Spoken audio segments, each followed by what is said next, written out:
Assalamualaikum warahmatullahi wabarakatuh. Hai listeners, alhamdulillah kita jumpa dalam podcast edisi perdana Syagovan Wisdom. Dipersembahkan oleh Karsa Kreasi Cemerlang, selaraskan Karsa bersama Syara menggapai surga. Ya, dan dari studio Montana Green Cilengkrang, Bumi Pasundan, Bandung, saya Rizky Ramdhani yang menemani Anda kali ini. Dan tidak sendirian, saya pun ditemani oleh sahabat saya, ada Kang Mufti. Oke, dan senang sekali saya Muftizar bisa jadi teman podcast Kang Rizky. Udah lama ya. Lama kita nggak jumpa Kang Mufti. Betul, luar biasa. Kangen nih saya nih ya. Dan aktivitasnya masih bergelut di bidang training nih Kang Yes, Mufti. Betul, di bidang pelatihan, seminar dan sebagainya. Alhamdulillah, terima kasih sudah datang di studio Montana Green Cilengkrang nih. Ya, sama-sama atas kesempatannya juga Kang Rizky ya. Baik. Dan di edisi perdana ini kita akan berkenalan Kang Mufti tentang apa sih sebetulnya yang nanti akan dibahas di podcast ini, di Syagovan Wisdom ini. Dan kita akan bahas satu mahakarya ya.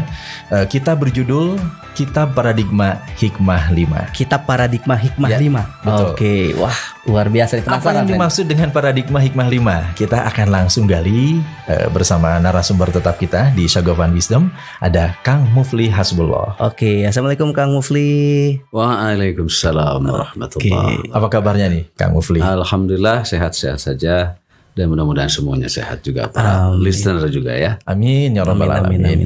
Nah, bicara tentang program kita ke depan nih Kang Mufli ya. Iya. Kita akan bahas Kitab Paradigma Hikmah 5.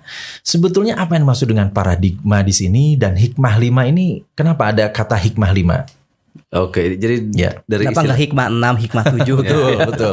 Jadi ini dari istilahnya dulu ya, dari kata-katanya dulu. Ya, kitab Paradigma Hikmah 5 ini adalah sebuah nama kitab yang sebetulnya belum diterbitkan, sehingga menjadi kepenasaran pendengar, penonton atau pembaca. Isinya adalah sebuah anugerah ilmu yang luar biasa yang diturunkan, ya tentu saja dari sumber maha ilmu ya, dari maha sumber ilmu dari Allah Subhanahu Wa Taala kepada para hamba-hamba pilihannya yang dalam hal ini adalah guru saya sendiri yang mendapat anugerah ilmu ini di malam Lailatul Qadar. Di bulan puasa, saum Ramadan mungkin sekitar tahun 98-an beliau mengalami peristiwa Lailatul Qadar. Ceritanya panjang, nanti mungkin ada pertanyaan selanjutnya. Intinya adalah kemudian beliau mendapatkan ilmu yang luar biasa tentang berbagai masalah kehidupan yang saya baru dengar. Belum pernah saya baca, belum pernah dengar dari manapun, pola dan bentuk ilmunya ini luar biasa. Oke, di sini disebutkan di deskripsi judul ya. Deskripsi ilmu dan nasihat berbagai masalah kehidupan berpola khas 5 untuk kaum muslimin untuk menjadi muslim yang mulia dan bermartabat. Bisa dijelaskan nih Pak Mufli? Ya, nah khas 5 inilah yang unik luar biasanya. Jadi tidak akan ada manusia seorang pun yang bisa menyusun ilmu sampai ratusan halaman, apalagi ribuan halaman dan isinya sangat banyak dengan dibatasi terus 3, 4, 5 terus ketat begitu, nggak mungkin secara rasional karena ada keterbatasan. Nah ini semakin memperkuat dugaan saya dan keyakinan bahwa ilmu ini turunnya ke beliau selalu berbentuk deskripsi persoalan kehidupan dan isinya nasihat atau deskripsi keilmuan yang selalu berpola khas 5 gitu. Jadi semuanya 5 gitu ya? Semuanya 5 kata kunci jawaban atas masalah-masalah. Setiap bahasan, setiap bab isinya 5 poin. 5 poin. Misalnya ajaran tentang keimanan 5, tentang keyakinan 5, tentang hadis 5, ibadah, tentang cinta 5, rumah tangga 5, tentang keluarga, tentang diri, belajar, cinta, pernikahan, apapun. Poligami juga termasuk.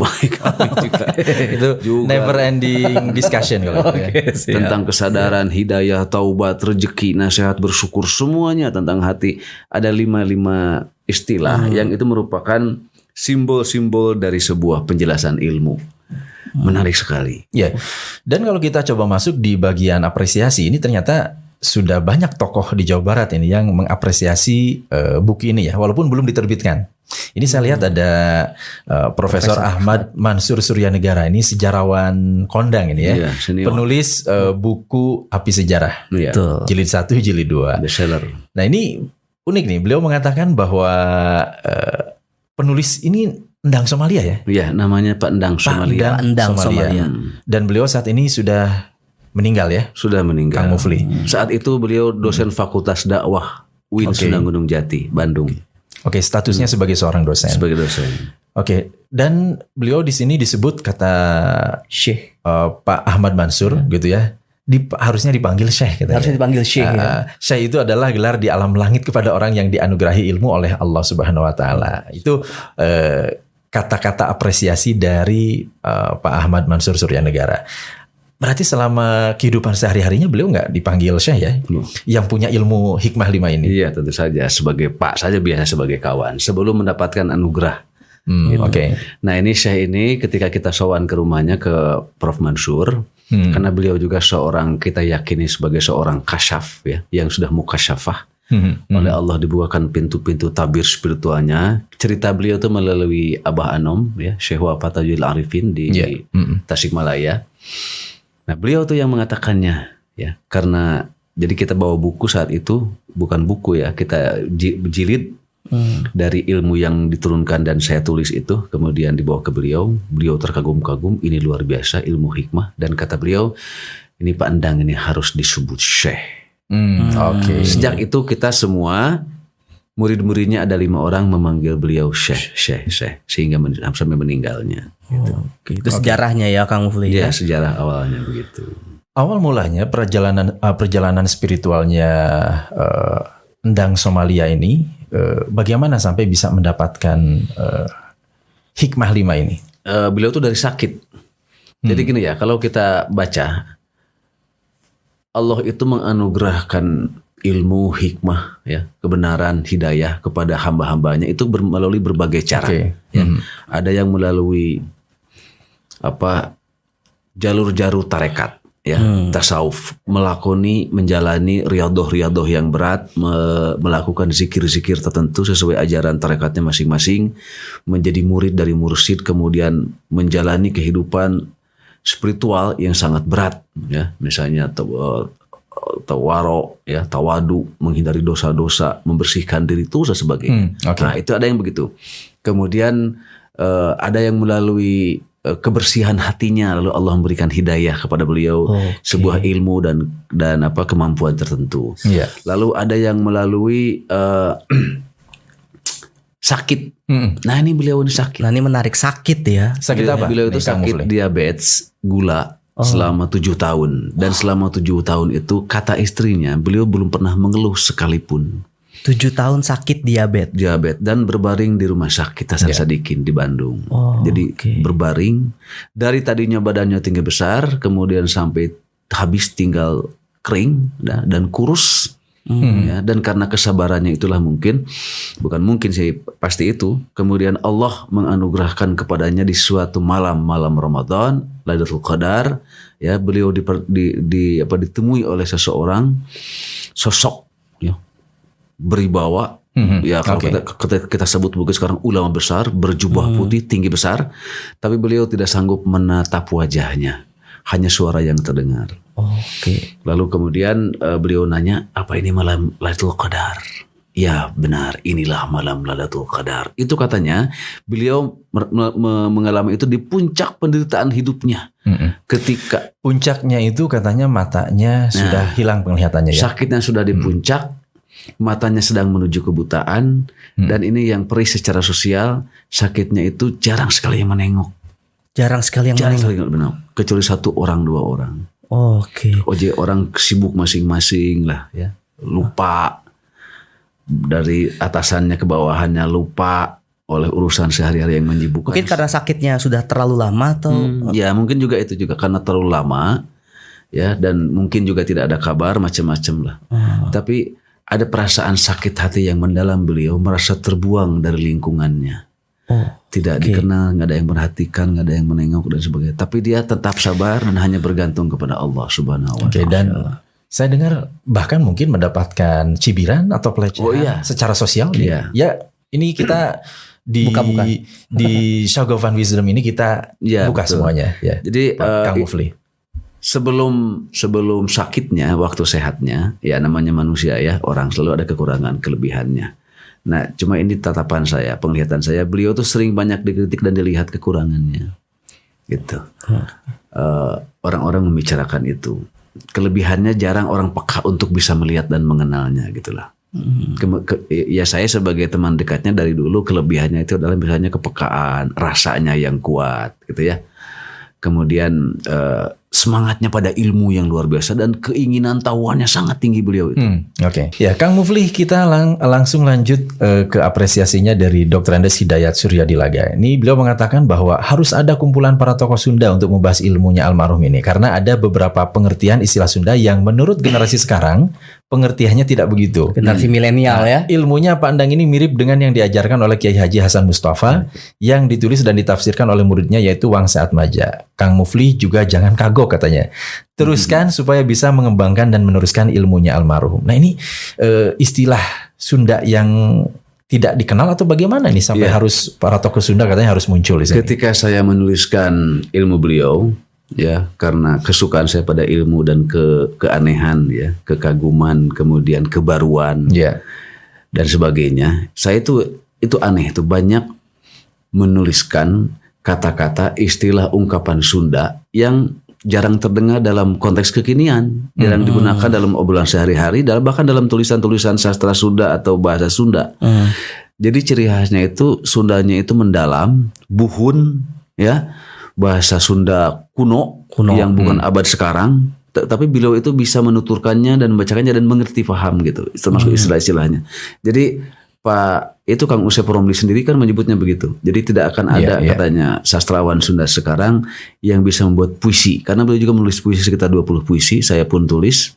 Ini kata-katanya katanya mengandung aforisma ungkapan yang tidak akanlah zaman Sunda Kiwari bisa menuliskan puisi seperti yang dilakukan oleh Pak Endang. Mungkin sama dengan orang Sunda Kiwari tidak akan bisa menuliskan dangding-dangding yang dituliskan oleh Haji Hasan Mustafa. Saya kira sama itu. Karena itu kan sebetulnya dari pengalaman spiritual. Jadi Sundanya itu Sunda buhun, Sunda kuno yang unik dan mendalam gitu. Yang saya pun banyak belajar dari situ. Ya, ini menarik memang. Ini seorang sastrawan Sunda ya yang cukup terkenal dan sekaligus sebagai wartawan senior, Usep Romli HM. Dia mengatakan almarhum ya, beliau baru meninggal. Beliau mengatakan sepertinya tidak akan ada orang Sunda zaman sekarang siapapun yang bisa membuat puisi sufistik seperti yang ditulis oleh Endang Somalia. Nah ini dahsyat berarti. Sebetulnya bahasa yang digunakan di kitab Paradigma Hikmah 5 ini bahasa apa? Nah itu juga yang keunikan kitab ini, Paradigma Hikmah 5. Jadi anugerah ilmu ini diturunkan Allah kepada Syekh Endang Somalia itu dalam 4 bahasa. 4 bahasa. Pertama bahasa Arab, kedua bahasa Inggris, ketiga bahasa Indonesia, kemudian bahasa Sunda. Tapi 4 bahasa itu istilah-istilah kuncinya, ya, istilah-istilah kuncinya bukan uraian panjang bahasanya bukan, tapi yang 5 poin tadi. Yang poin-poinnya itu 5 kunci, 5 kunci 5 poin itu bahasanya ada yang bahasa Inggris, ada yang bahasa Indonesia, bahasa Sunda dan bahasa Arab. Ya, dan mengenai yang 5 poin tersebut kita bisa lihat di daftar isi ya. Ini Kang Muflih coba kita lihat. Ini menarik ini.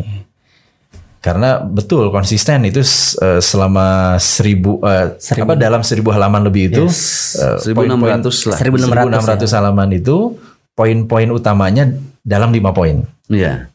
Betul. Oke, nah ini berbagai babnya nih listeners yang bisa Anda lihat. Ada banyak ya. Ini kategori ya. Kategorinya. Kategori ilmu tentangnya, dan dalam kategori ini banyak lagi ayat-ayatnya. Dan kategori itu ada 5 poin-poin itu ya. 5 poin itu. Oke, nah ini misalkan kita masuk tentang syahadat ini. Kang Mufli ini di daftar isi ya ini. Mata air bening nilai-nilai syahadat. Ada karenanya, untuknya, di dalamnya, segalanya, kepadanya. Ini kan berarti mengandung makna ya? Iya, otomatis. Betul. Nah, ilmu tentang poin-poin ini penjelasannya ada? Ada di dalam kitab ini, ya. Atau yang akan kita bahas nanti kelak di dalam podcast ini. Dan berikutnya misalkan ada yang menarik nih. Situasi-situasi yang harus dijauhi pada saat seseorang sedang meningkatkan kualitas keimanannya. Intinya kalau ada orang ingin taqarrub ilallah. Nah, gitu. Nah, ingin mendekat. Maka yang harus dijauhi katanya, yang pertama heheotan, perilaku heheotan, tutunggulan, tatabuhan, bala kecerakan, eak-eakan. Ini kan bahasa Sunda yang luar Sunda, biasa Sunda. ini. Saya yang bukan orang Sunda agak Liar luar biasa pasti. ya. Liar pasti. Itu menariknya dan banyak lagi yang lain yang mendalam dan unik gitu. Nah itu nih contoh nih ya satu lagi. Prioritas spiritual, cara-cara bertuhankan pada roh manusia yang harus dihindari. Oke. Ya. Ya. Nu aing, asa aing, paduli teuing, keur aing, deuleu aing. Deuleu aing. Ini kalau diuraikan panjang dan menarik gitu. Dan Oke. dan aktual dengan kehidupan sekarang. Nah ini satu lagi contoh yang kita bahas ya. Indikasi manusia yang bertuhankan pada ahad ya. Manusia yang harus dihindari. Tunggul, kukumbul, pacul, ngajul, jujul. Wah, Masya Allah. Ini ya memang harus dijelaskan ini. Iya betul. Ini contoh lain. Prioritas spiritual, langkah-langkah memahami fungsi Al-Quran. Satu, fungsi abyan. Kedua, fungsi burhan. Ketiga, fungsi ibtilaan. Keempat, fungsi wujudian. Kelima, fungsi ikoban. Ujungnya an semuanya. Nah ini yang bahasa Arab kan gitu. Iya, Itu iya, contohnya. Oke, jadi bener 4 bahasa ya Kang Mufli ya. Betul berbahasa. Kata kuncinya itu ya. Walaupun memang cukup banyak mayoritas bahasa Sunda ya, Kang Mufli. Itu. Ada yang bahasa Inggris ya yang Bahasa Inggris mana? kita obrolkan kemarin itu dan tipe-tipe orang memecahkan masalah. Itu dari alat-alat itu. Mixer ya, rice cooker, kemudian blender, peeler dan sebagainya. Itu tuh kata-kata itu simbol dari sebuah metodologi cara memecahkan Jadi masalah. sebetulnya kalau boleh kita simpulkan, kitab Paradigma Hikmah 5 ini intinya mengandung metafora, mengandung simbol yang disebut oleh HM Usai Promeli HM ya sebagai aforisma-aforisma. Jadi yang 5 itu 5 kata itu. Satu istilah 5, satu masalah 5, satu persoalan 5 ya. Misalnya mata air bening, nilai-nilai sholat ya, ibadah sholat itu gerakannya. Satu nangtung, 2 bengkung, ketiga munjung, keempat menekung, 5 papayung. Nah itu Allahu Akbar. Ya. Itu semuanya simbol. Jadi kitab ini semuanya beri simbol-simbol penjelasan tentang masalah-masalah kehidupan. Yang simbol-simbol itu dari 4 bahasa itu tadi. Bahasa Inggris, bahasa Arab, bahasa Indonesia, bahasa Sunda. Oke. Dan selain simbol ada juga yang bersifat seperti peribahasa begitu ya. Nah betul. Nah contohnya misalkan ini Peribahasa saya Sunda. Ya peribahasa Sunda. Mata air tujuan yang harus dicapai dalam kebahagiaan batin. Obat kuduit melina, sehat ku hate panukeurna. Nah ini dahsyat ini. Enggon kuduit melina, sareti berapa mepesna. Imah kuduit ngawanguna, imah tangga kulilir paning trimna. Kemudian yang ketiga, yang keempat, dahareun kuduit pameulina, beuteung seubeuh luyu jeung aturana. Anu kalima ya, yang kelima, hirup Kewes ya. Iya, hirup kewes. Hirup kewes ku duit pameulina, pamaes akhirat beutina. Masya Allah. Nah, kayak gini ya. Ungkapan begitu kan sastrawan Sunda sekarang, tuh penulis Sunda sekarang berat untuk menghasilkan unten-unten kalimat Sunda buhur seperti ini. Oke, dan ini menjadi paribahasa Sunda baru begitu ya. Sunda baru. Yang mempunyai nilai spiritual tentu saja. Nah, contoh lagi nih, indikasi orang-orang yang wala takfu laisa laka bihi ilmun. Nah, ini apa nih saya nggak ngerti. Itu di bawahnya segala sesuatu ada ilmunya. Nah, ini engkang napak sancang belut mubuy kudu dikukui. Yang kedua, leuwih jero karelep ya. Leuwih jero karelep sero, leuwih deet meri nu recet. Allahu Akbar. Yang ketiga, turup-turup gunung urub, mega perai caina nyurub. Opat, walet nyayang pateuteub, jelegur lambak batuna seep. Yang terakhir, bajing diberi kelumpat natarik, naheun bubu hurang ngabentrik. Hurang ngabentrik. Hurang itu kan udang ya. Nyeret mernya. Ya, gitu.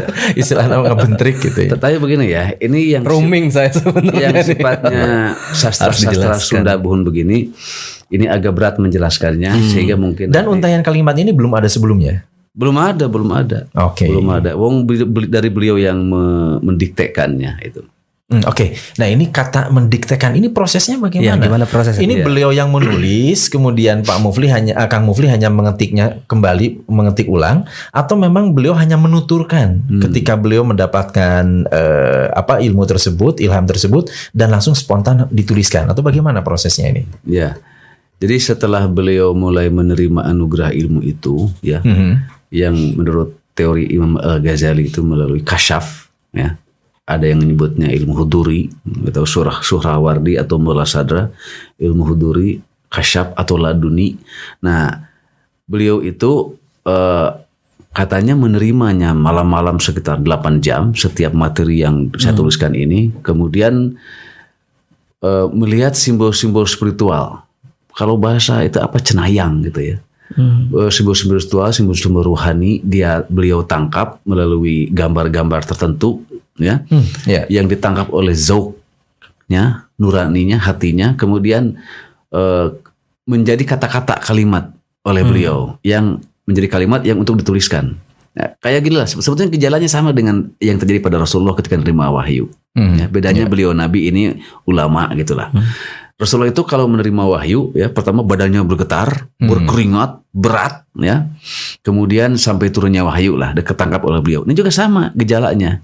Yaitu berkeringat, berat, badan serasa hancur karena logikanya mungkin ya, energi Allah, energi ilahi masuk ya ke dalam tubuh seseorang, menjadi energi, menjadi pengetahuan, kemudian menjadi pengetahuan dan kata-kata dan kalimat. Gitu.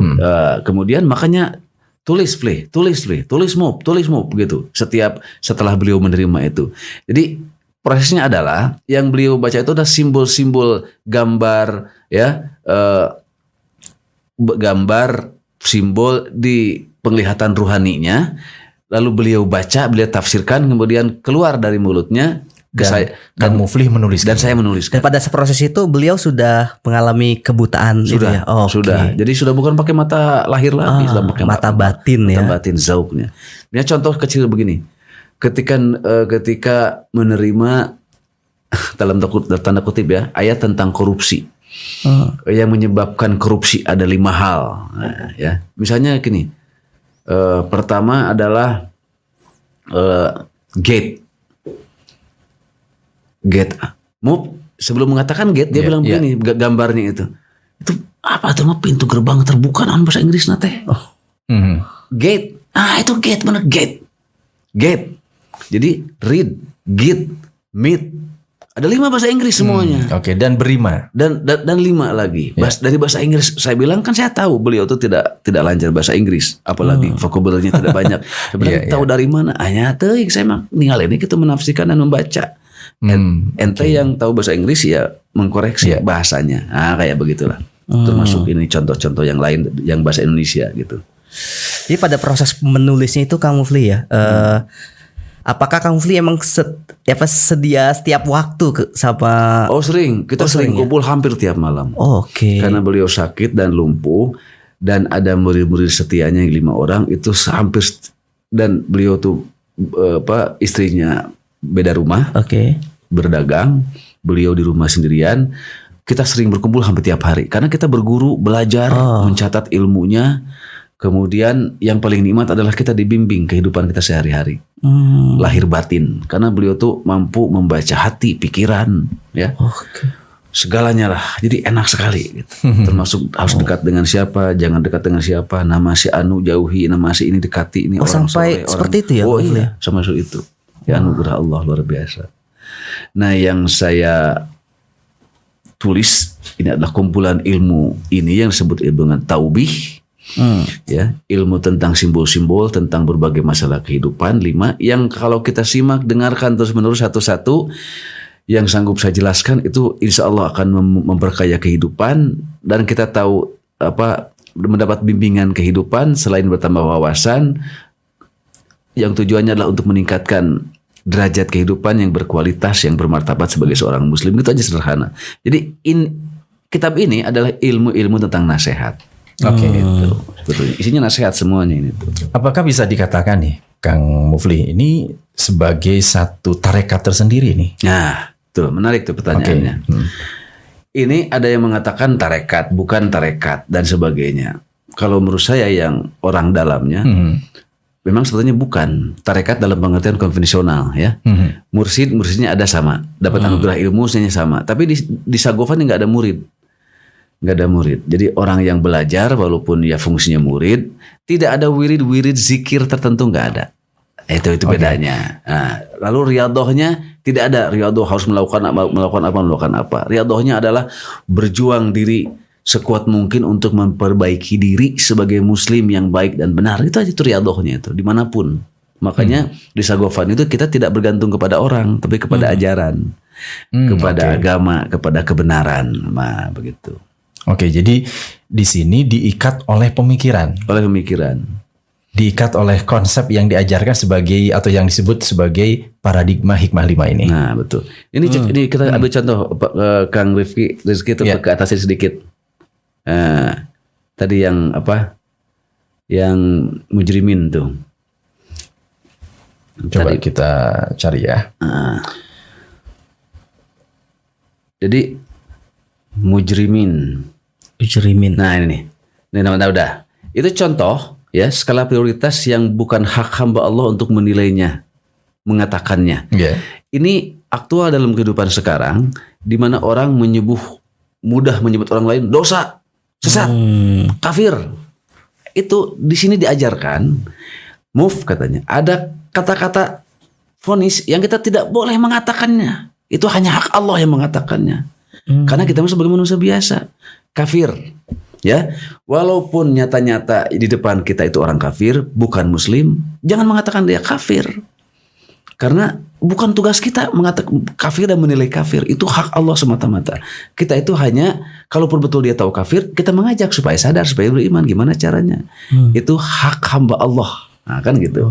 Itu kan sekarang sudah biasa orang mengatakan kafir tuh. Nanti kita perluas. Konteksnya apa? Ada juga boleh mengatakan kafir di dalam pengajian membahas kekafiran. Orang kafir itu ya, nah itu boleh. Ya, kemudian ciri-ciri orang kafir boleh. Tapi menyebut si Anu menuduh seseorang langsung kafir gitu. Gak boleh di situ etika. Hanya hak Allah mengatakannya. Tapi ini bicara etika berarti. Berarti etika. Dosa, mujrimin, dosa. Gak boleh ke orang lain dosa. Emangnya kamu tuh Allah, Tuhan. Kalau sebagai orang tua ke anak, Kang Mufli, ngomong dosa itu gimana tuh? Tergantung konteks. Kalau dosa sebagai pendidikan, ya, kamu jangan begitu dosa. Nah itu mah hak. Memberitahu dosa dan bukan dosa orang tua ke anak wajib. Ya, konteksnya mendidik. Tapi menilai orang lain berbuat salah, dikit-dikit dosa. Yang tahu dosa betul-betul mah Allah, bukan manusia, betul nggak? Nah yang kedua, dosa itu tidak boleh selalu dijudgekan oleh orang lain kepada sesamanya, bukan haknya, gitulah. Jadi sesama muslim itu haknya adalah nasihat, saling mengingatkan, meluruskan, gitu. Makanya misalnya contoh begini, kita ketemu orang mabok, ya, di jalan, orang teler atau misalnya narkoba, apa manfaatnya bilang dosa, dan nggak akan ngaruh. Ya, orang dia lagi mabok gitu ya, mabok misalnya, atau orang berbuat kesalahan, itu dosa. Bahasa fikih begitu, betul dosanya, tapi bukan hak kita mengatakannya. Dan kalau diomongkan kepada orang lain, tidak akan langsung sadar. Tapi sadarkan mereka kewajiban kita sebagai muslim untuk berubah hidupnya. Itu yang lebih bermakna. Misalnya begini, ada seorang prostitusi lah, pelacur perempuan misalnya, dosa haram kamu tuh, neraka jahanam. Bukan taubat malah justru bukan taubat malah takut gitu. Yang kedua, kata-kata itu bukan hak kita soal dosa neraka. Betul, itu betul, tapi bukan kita yang mengatakannya. Sudah Allah dan Rasulullah saja. Nah kita mah menyadarkannya, misalkan, Neng, kamu tega hidup begini terus. Kamu nggak ingat kasihan sama keluarga, nggak kasihan sama ibu, orang tua. Kamu nggak kebayang anak kamu makan dari usaha haram begini, gitu ya. Kamu tega menghidupi anak kamu dengan uang haram begini. Nanti pengaruhnya kepada kelakuan anak kamu, ke kamu sendiri. Etika berkomunikasinya ya, menyampaikan lebih kepada etika. Ini bicara ilmu etika sebetulnya. Jadi Taubih itu, kitab ini adalah ilmu tentang tata krama. Nah bedanya gini, ini kan di sini dijelaskan kata pengantarnya. Ini bukan ilmu fikih. Bukan ilmu fikih. Ini yang perlu digarisbawahi. Ya, ini penting banget karena soalnya. kalau bicara ilmu fikih ya memang levelnya pembahasan hukum, halal, betul. Mana yang wajib, mana sunat wajib kan gitu. Makruh gitu ya. Nah, menurut beliau guru saya, ini bukan ilmu fikih. Disebutnya ilmu taubih. Taubih itu apa? Taubih. Ini memang jarang diucapkan oleh termasuk mereka yang paham bahasa Arab, yang bukan Al-Arabiyah Al-Yaumiyah, bahasa Arab sehari-hari gitulah. Dalam kitab Ibnu Mandur tuh yang terkenal kitab bahasa Arab, taubih itu katanya artinya adalah dari bahasa Arab fi'il badi wa bahayu habbihu taubihon atau taubihiyatan. Jadi ilmu nasihat artinya teguran keras dan bimbingan. Jadi untuk menegur menasihati orang terus menerus dengan ilmu ini. Ya. Bedanya dengan fikih apa? Kalau fikih itu bicara halal haram tadi, mengubah sunat. Ini mah tidak bicara itu, tapi bicara kepatutan, bicara etika, kepantasan. Makanya ini Adab juga ya. Adab juga. Makanya ilmu ini ilmu yang lebih tinggi derajatnya dibanding ilmu fikih. Kalau fikih itu adalah ilmu tentang tata cara, taubih itu ilmu tentang tata krama, etika kehidupan manusia. Makanya ilmunya kemana-mana mendalam jauh. Contoh kecil, sholat. Kalau fikih ukuran sah tidaknya sholat apa? Memenuhi syarat dan rukunnya, ya. Wudu, takbir, menghadap kiblat kan begitu dan sebagainya. Kalau taubih bukan itu yang dibahasnya. Apa fungsi makna sholat bagi diri? Etikanya cing atuh.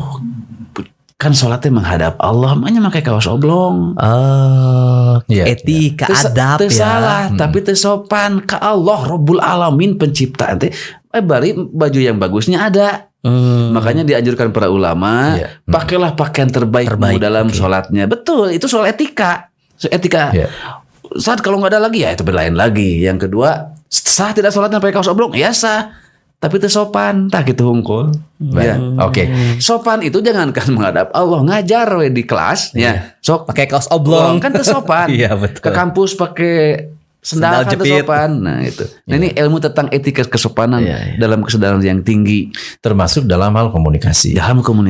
Mengingatkan tentang dosa dengan cara yang di sini diajarkan. Betul itu dosa, tetapi cara komunikasinya. Betul dia kafir dengan pengingkarannya kepada Allah dan Rasulnya. Tetapi cara komunikasinya yang diajarkan. Itu betul. Soal komunikasinya. Jadi ini jangan sampai salah mempersepsi ilmu ini ya. Sekali lagi ini bukan ilmu tentang fikih, tetapi tentang tata krama.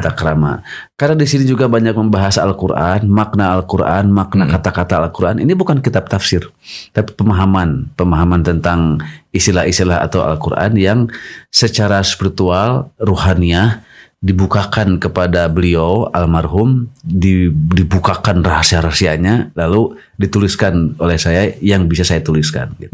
Jadi ilmu tentang rahasia-rahasia juga.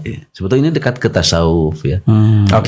Jadi domainnya ini kalau kita boleh kelompokkan ini domainnya ke tasawuf berarti ya. Dekat dengan ya sesuatu yang bersifat tasawuf atau sufistik begitu. Ya, kalau paradigmanya dasarnya adalah rasa ya, rasa, hati, jiwa, kolbu itu memang dekat ke tasawuf. Tapi ini sebenarnya bukan ilmu tasawuf. Karena begini, ilmu taubih ini yang beliau ajarkan bukan untuk misalnya menjauhi dunia, tidak mencintai harta, bukan. Tapi meluruskan pikiran. Contoh begini, dalam harta, dalam harta. Pak, ini kita sama-sama move soalnya. Mufti. Pak Mufti, ini ajaran contoh tentang harta. Pak Mufti punya mobil 2. 2. Kalau kurang beli lagi. Masih kurang beli lagi 5. Kalau kurang beli 10. Gak ada masalah. Tapi 10 itu bermanfaat semuanya. 1 buat tetangga, 1 buat karyawan, 1 buat keluarga, 1 buat menolong orang lain yang butuh, 1 buat kegiatan sehari perusahaan dan sebagainya. 10 itu semuanya bermanfaat. Aduh, mobil 10 masih kurang. Beli 12 mobil tuh. Nah itu, jadi harta itu diajarkan di sini lihat fungsinya, bukan banyaknya, gengsinya, mahalnya bukan. Nah, kita tuh diluruskan soal harta, benda oleh nasihat-nasihat seperti itu. Jadi ingat saya, nanti mobil 2 ya kurangkan itu cukup enggak cukup, namun kurangkan nih secara fungsi meuli deui gitu, dan harus yakin kepada Allah untuk bisa mendapatkannya. Jadi ukuran memiliki benda, fungsi, kekayaan itu bukan pada banyaknya, bukan pada gengsi dan mahalnya, tapi pada fungsinya. Bener, harta itu benda, alat, apa ukuran utamanya? Fungsi. Makasih beliau itu nggak pernah Ini lihat. bukan ngejauhin seseorang Dunia. dari dunia ya. Iya. Tetapi bagaimana cara menjalani dunia. dengan tata krama adab yang diajarkan di kitab ini. Nih Rizky isinya 4 ya. Luar biasa. Amin. Membelinya 3 misalnya kurang, ya beli lagi. Rumah 2 masih kurang 3 4 terus kecukupan itu penuhi semuanya. Masya Allah. 1 tidak berlebihan, yang kedua sesuai dengan fungsi, itu yang paling utama. Nah, tidak berlebihan nih Kang Mufli. Gimana nih Batasannya standarnya ya, gitu? batasannya berlebihan. Karena tidak kan berlebihan. setiap orang kan punya apa ya, batasan yang berbeda-beda Sederhana tentang berlebihan. sebetulnya. Iya, tidak seragam semuanya. Berlebihan itu melebihi kebutuhannya, cuma segitu. Melebihi kebutuhannya. Melebihi kebutuhannya namanya berlebihan. memenuhi, bukan memenuhi ya, Melebihi Melebihi. standar kebutuhannya. Misalnya contoh. membeli sesuatu yang tidak dibutuhkan. Nah, itu Oke. contoh. Ya, Misalnya, tadi Pak Muhyiddin misalnya mobilnya sudah 2 udah cukup. ya. Itu cukup. Lalu beli lagi alasannya karena kabita bagus, keren, itu berlebihan. Oke. Gengsi mungkin Gengsi. ya. Nah, Oke. itu contoh Siap. meluruskan dalam soal benda. Nah, jadi di sini tuh paradigma itu berarti yang ingin diinstalkan di kepala kita adalah seperangkat atau satu set cara berpikir mungkin begitu ya. Cara berpikir melalui nasihat dan pelurusan cara berpikir yang jernih. Tujuan ditulisnya atau disebarkannya ilmu taubih ini dalam rangka mengubah sikap berarti ya, Pak Mufti. Oh, iya. Dalam rangka mengubah Meningkatkan kepribadian, kesadaran. meningkatkan kualitas diri, bukan hanya sebatas kepuasan intelektual. Nah, itu. Jadi tujuan ilmu ini adalah untuk meningkatkan kualitas diri, kesadaran diri, standar hidup, ya, kualitas hidup dan sebagainya. Saya emang nggak mau denger, dosa nggak? Enggak, nggak ada masalah. Cuma kalau orang tidak mau mendengar nasihat, apa akibatnya? Bukan dosa, dan dosa mendifikih. Kualitas hidupnya tidak akan meningkat, Kualitas hidupnya rendah. Ya. Iya, iya. Mufti banyak masalah, pusing oleh persoalan. Ada orang lain teman yang menasehati, nasihat saya pusing nasihat, mual angis tak masalah. Kedua, hati makin keras, ada orang lain menasehati, kalah jauhan. Justru itu tetap solusi kan begitu contoh. Tapi milih-milih nggak Kang Mufli? Misalnya, wah orang ini kalau nasihatin ke saya malah justru saya makin down gitu, atau gimana? Atau memang kita memilih orangnya atau gimana Kang Mufli? Ya sesuai dengan konteks yang tepat, bahasnya yang bagus. Kan menasihat juga ada ilmunya. Menasihat itu ada ilmunya. Ya. Nanti kita bicara panjang lebar di lain. Setelah masuk siap. di di poin materi- bahasan Poin-poin kita, ya. Betul. Ini udah penasaran banget nih. Betul. Ya, Kang Mufti dan Kang Mufli Hasbullah, kita di episode 1 ini introduction saja. Siap, Hanya pemaparan, perkenalan tentang apa sih yang nanti akan dibahas di episode-episode selanjutnya. Ya, jadi sebagai tambahan, kitab paradigma hikmah 5 ini adalah ilmu taubih yang dianugerahkan oleh Allah kepada seseorang. Saya tuliskan sebanyak sekitar baru sebetulnya 1.600 halaman, dan kata beliau nggak akan cukup sampai kamu mati juga menuliskan ilmu ini, karena ilmu kehidupan itu sangat luas dan tidak konvensional, tidak ada di buku-buku lain. Insya Allah tidak ada penjelasan dari ulama-ulama lain yang persis seperti ini, nggak ada. Kalau poin-poinnya yang sama mungkin ada, tapi yang seperti ini bentuk dan tipenya insya Allah tidak ada. Kemasan, cara menyampaikan ilmunya ini bisa dibilang baru. Belum pernah ada kitab yang sama yang seperti ini. Belum ada. Jadi ini sebuah, kalau intelektual, sebuah gerakan intelektual membangun peradaban Islam yang luar biasa. Saya Karena penasaran nih, kalau gaya bahasanya gimana Kang? Gaya bahasa di buku. bahasa populer aja biasa. Bahasa populer, Karena dari ya. beliau itu hanya kunci masalah atau penyataan, kemudian 5 jawaban. Misalnya tahap-tahap umat Islam menempatkan Al-Quran dalam kehidupan. Ada 5. 1, bunyi-bunyian.